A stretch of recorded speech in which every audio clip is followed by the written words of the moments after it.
Welcome back, all Marvel fans. Blitzering come back at you with another review. I've been pumping out these Marvel Legends reviews almost on a daily basis, so I'm trying to keep up the trend. And today I'm going to be taking a look at Klaw. Yes, one of those figures that is kind of been hit or miss with the collectors. But without further ado, why don't we just take a closer look and see what I think of Klaw.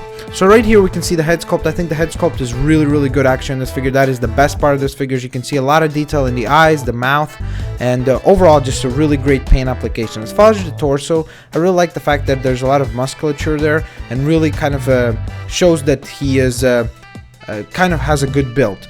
This cannon on his hand right here, which I thought was very important for it to be very detailed, considering that he doesn't have any accessories.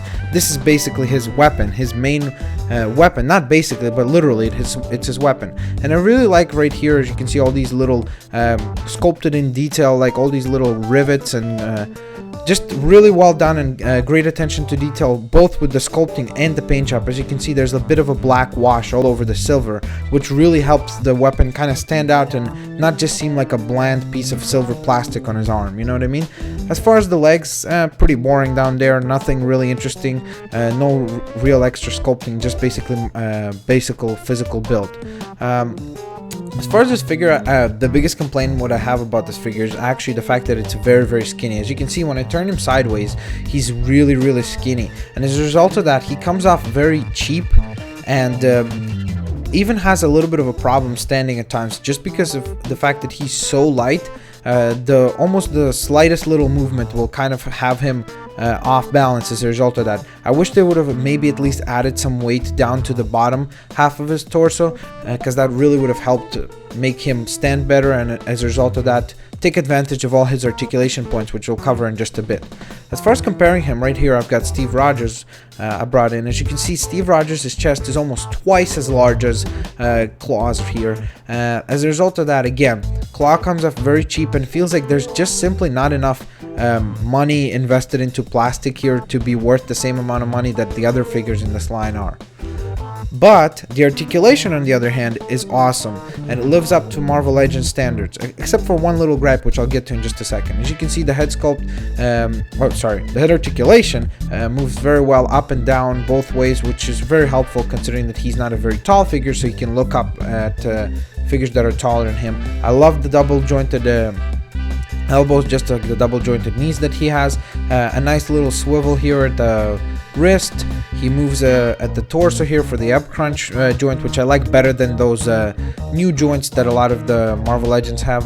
A little bit of a problem here, I don't really like the T joint at the legs. A lot of people don't mind it, but I personally prefer the crutch joint, where it's just basically like you pull it to the side or you pull it forward, however you want, where you don't have to finagle around with this little ball joint at the hips there to figure out where to maneuver the legs. That being said, sorry, here's the little gripe. In his right arm here in the cannon, unfortunately, he doesn't have any articulation on the cannon itself. It would have been nice if the cannon had some swivel here at the upper part here, as well as maybe at the antenna part itself.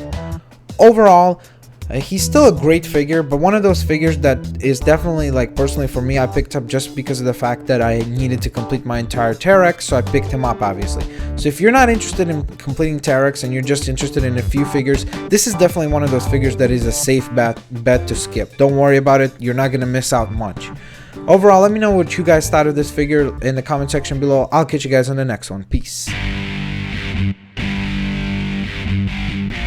Remember, guys, make sure to subscribe for regular content delivered to your subscription box on a weekly basis. It is a guarantee. And check out these other reviews. Go ahead and click on them. There's annotations that will carry you through to the review. It's a very simple process. Just click on the review that you want to see.